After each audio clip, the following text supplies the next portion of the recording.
Praise the Lord. सबको जय मसीह की। खुदावंद की पवित्र हजूरी में सब सुनने वालों का मैं स्वागत करती हूँ। हालेलुया। और परमेश्वर का धन्यवाद करती हूँ कि उसने मुझे फिर से ये सुंदर समा बख्शा कि उसके वचन के साथ मैं आपके रूबरू आ सकूँ। हालेलुया। क्योंकि खुदावंद की मर्जी होती है कि हम उसके वचन को अपने जीवन में ग्रहण करें ताकि हम शैतान की जुक्तियों का सामना कर सकें। हालेलुया। मेरे प्रिय भाई बहनों, आज का जो वचन है वो ये है कि हम दो स्वामियों की सेवा नहीं कर सकते। हालेलुया। परमेश्वर ने बताया, अब हम वचन के बीच में से आज सीखेंगे कि खुदावंद अपने लोगों से क्या कहना चाहते हैं। हालेलुया।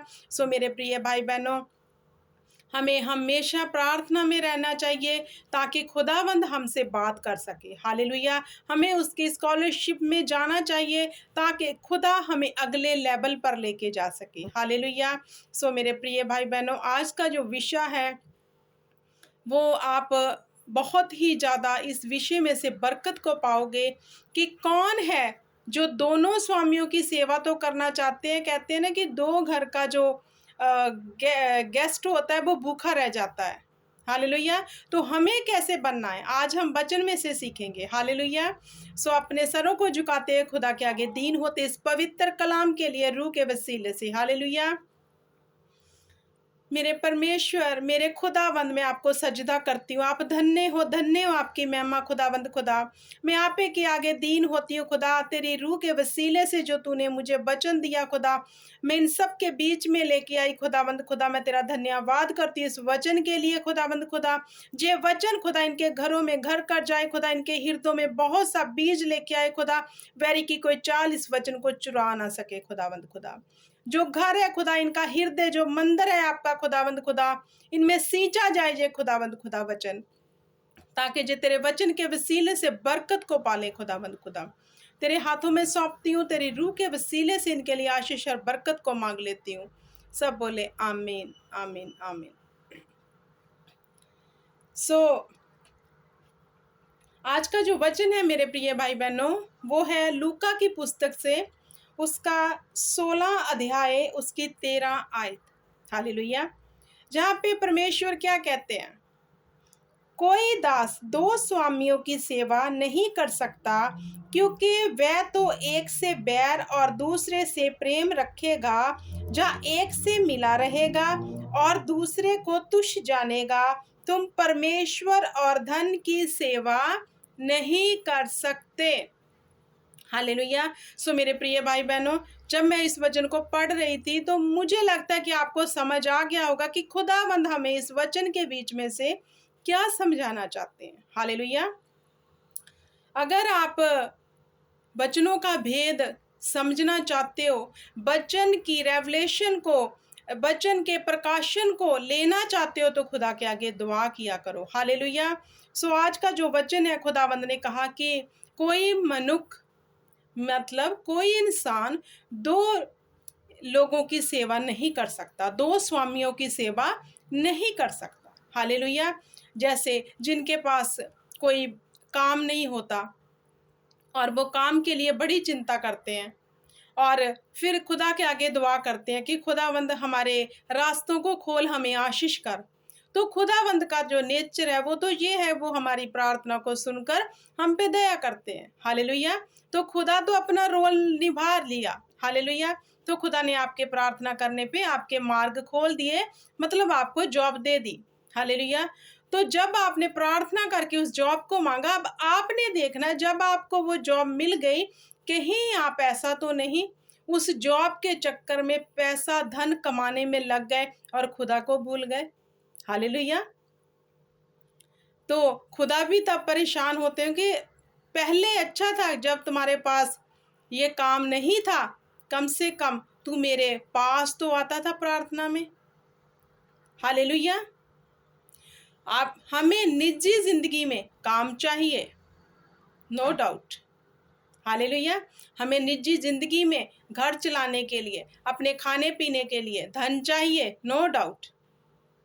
लेकिन खुदा क्या कहते हैं, धन को अपने ऊपर हावी मत होने देना, क्योंकि खुदा ने दुआ सुनकर आपको आशीष दे दी, लेकिन खुदा ने ये नहीं कहा कि ऐ मेरे बेटे, ऐ मेरी बेटी, जो मैं तुम्हें आशीष दे रहा हूँ, तुम इस आशीष के वसीले से मुझे ही भूल जाओ, धन कमाने के चक्कर में इतना आगे निकल जाओ कि तुम मेरे पास ही ना हो, तुम मेरे पास आकर प्रार्थना ही ना कभी करो। ऐसे करते हैं लोग, बहुत लोग हैं। इसलिए बाइबल में पहले से लिख दी गई है हर एक बात। जैसे इंसान का स्वभाव होता है, खुदावंद ने वचन में ऐसे पहले ही लिख दिया है। तो खुदा ने कहा कि तुम दो स्वामियों की सेवा नहीं कर सकते। हालेलुया। जा तो धन को अपना स्वामी बना लो और नाश हो जाओ, या फिर परमेश्वर को ही पहला प्रथम स्थान देते रहो, तो धन आपको पीछे पड़कर मिलता ही रहेगा। जो लोग धन को अपना गुरु बना लेते हैं, वो एक बात जरूर अपने जीवन में देखें, जितना वो धन के पीछे भागते हैं और जे मिल गई जॉब, अभी और आगे कर ले और आगे कर ले, उतना ही उनके जीवन में बहुत कमी होगी। हालेलुया। उनका पैसा आता तो होगा, लेकिन जाता कहाँ है पता नहीं चलता होगा। क्यों? क्योंकि उन्होंने अपने असल स्वामी परमेश्वर को बुलाकर धन के स्वामी की सेवा करनी शुरू कर दी। और शैतान चाहता है, जैसे प्रभु यीशु को जब 40 रोजों के बाद शैतान परखने आया, तो शैतान ने क्या कहा परमेश्वर से? देख, मैं तुम्हें ये सारा वैभव दिखाता हूं, तू मुझे सजदा कर, मैं तुम्हें ये सब शौहरत दे दूंगा। इसका मतलब शैतान के पास ये है अथॉरिटी। हालेलुया। तो परमेश्वर प्रभु यीशु को शैतान ने परखा ये बात कह के। तो अगर आपको शैतान परखने आए कि देख, तू छोड़ प्रार्थना, क्या फायदा प्रार्थना करने का, तू एक बार कर ली, दैट्स इट, 2 मिनट कर ली, कोई बात नहीं, छोड़, अगर नहीं भी हुई तो कोई बात नहीं, देख तेरे सामने इतना बड़ा प्रोजेक्ट है, देख तेरे आगे इतना बड़ा बिजनेस है जो तुम्हें कहाँ से कहाँ ले जाएगा। शैतान आपको परखने आता है। जब शैतान आपको परखता है, आपके बीच में वचन नहीं होता, आपके अंदर अगर वचन नहीं है खुदा का, तो आप शैतान की चुंगल में फंसोगे ही फंसोगे। तो फिर क्या होगा? ना आप घर के ना घाट के। हालेलुया। जो परमेश्वर को प्रथम स्थान देते हैं, जो परमेश्वर को पहले स्थान पर रखते हैं, उनके घर में किसी अच्छी भली वस्तु की कमी नहीं होती और वो अपनी कमाई का आनंद मानते हैं। हालेलुया। तो कितना अच्छा है कि आप धन को अपना स्वामी ना बनाते हुए, जो परमेश्वर हमारी जिंदगियों का स्वामी है, जो सच्चा है, उसे ही उस कुर्सी पर रहने दे जहां उसकी जगह है। उस कुर्सी पे किसी और को ना बिठाएं। जब प्रभु यीशु अपनी स्थान पर आप ले आओगे, जहां खुदावंद का स्थान है, तो वो सब बिखरी हुई चीजें अपने स्थान पे अपने आप आ जाएंगी। जब चलाने वाला अपनी चेयर पे बैठ जाएगा, उसे बिठाना पड़ेगा आपको। हालेलुया। परमेश्वर ने सब कुछ कर दिया, बाकी काम आप पे छोड़ दिया। अभी आपको देखना मेरे प्रिय भाई बहनों कि आप क्या करते हो। वो टाइम याद करना जब आप गिड़गिड़ाते थे, खुदा हमें ब्लेस कर, हमें जॉब दे, हमें आशीष दे। खुदा ने दया की, क्योंकि उसका वादा है कि मैं तुम्हें आशीष दूंगा, तुम्हें रखने की जगह ना होगी, और वो अपना वादा पूरा करता है। लेकिन इस इंसान क्या करता है? खुदावन से लेकर खुदा को भूलकर धन को अपना स्वामी बना लेता है। तो फिर कैसे होता है? जब धन उसका स्वामी बन जाता है, उलझने उतनी ही बढ़ जाती हैं, खर्चे उतने ही बढ़ जाते हैं। कमाता तो बहुत है, लेकिन बरकत किसी बात में भी नहीं होती। अगर परमेश्वर को प्रथम स्थान पे रखोगे, सिर्फ खुदा की ही सेवा करोगे, तो देखना जो कमाओगे आप लुटाओगे गरीबों के ऊपर भी, आप देने वाले बनोगे।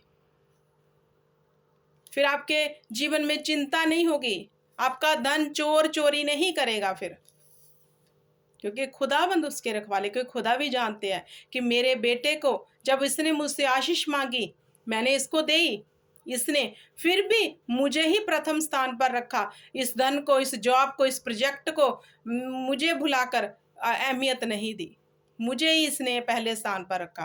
तो फिर देखो खुदावंद आपके जीवन में कितना बड़ा काम करते हैं। हालेलुया। तो ये हमें तय करना है कि हम क्या कर रहे हैं। मेरे प्रिय भाई बहनों, जो धन है वो एक ऐसा धोखा है जो जब आता तो है लेकिन जाता कब है पता नहीं चलता। तो जब ये जाता है, इंसान जो है वो पागल हो जाता है, दुखी हो जाता है। परमेश्वर को पता है जो धन आपको चाहिए, नीड है, उसने कहा तू कल की भी चिंता मत कर। जो मैंने धरती पे कीड़े मकोड़े बनाए हैं, मैं उसकी प्रतिपाल डेली करता हूं, तो तुम उनसे कितने वधीक हो। ऐसा धन जोड़ो जो स्वर्ग में आपके लिए इकट्ठा हो। धरती का धन तो नाशवान है, वो नाश हो जाएगा। जैसे कहावत है ना, कमाता कोई है और खाता कोई है, फिर भी चिंता करते हैं, इधर से बटोर लो, उधर से भी इकट्ठा कर लो, शांति नहीं है, लालच है अंदर, क्योंकि शैतान ने लगा दिया उस तरफ। लेकिन खुदा का वचन जो है वो हमें शांति देता है, वो हमें संतोख देता है, वो हमारे विचारों को शुद्ध रखता है। हालेलुया। और परमेश्वर चाहते हैं कि सम टाइम खुदावंद आपको आशीष नहीं देते, क्योंकि उसको पता है इसके जीवन में मेरी योजना है। अगर मैं इसको ऐसे बिना तैयार किए ये आशीष दे दूंगा तो ये भटक जाएगा, ये धन को अपना स्वामी बना लेगा। जिनके जीवन में खुदा की योजना होती है, खुदावंद उन्हें परखते हैं, उनको हर परिस्थिति से निकालते हैं। कहते हैं ना, जिन्होंने मेहनत करके कमाया होता है उनको असल सुख पता होता है इस धन का जो मैंने कमाया है मेहनत करके। हालेलुया। फिर परमेश्वर हर वक्त हर पैर पैर पे आपको एहसास दिलाते हैं, याद किराते हैं आपकी मेहनत। तो सम टाइम परमेश्वर आपकी ब्लेसिंग को डिले करते हैं, क्योंकि उसको पता है खुदावंत को कि अपनी योजना को कैसे आपके जीवन में पूरा करना है। हालेलुया। सो मेरे प्रिय भाई बहनों, हमेशा खुदा को प्रथम स्थान पे रखो, धन को अपना स्वामी मत बनने दो। धन की नीड है, खुदावंद देगा, उसका वादा है और वो देता है, वो आशीष करता है, बहुत आशीष करता है, लेकिन उसको अपने ऊपर हावी मत होने देना, क्योंकि खुदावंद ही जो है हर चीज को सॉल्व करने की सामर्थ्य रखता है, धन नहीं। अगर आप बीमार पड़ जाओ, धन आपके किसी काम का नहीं होगा फिर, क्योंकि धन आपको बचाता नहीं है, परमेश्वर ने ही बचाना है। हालेलुया। खुदा की दया होनी हमारे जीवन में बहुत ज़्यादा ज़रूरी है। हालेलुया। सो मेरे प्रिय भाई बहनों, परमेश्वर आपको बड़ी आशीष और बरकत दे इस वचन के बीच में से, और खुदा की आशीष आप पे ठहरी रहे। आमीन। God bless you all.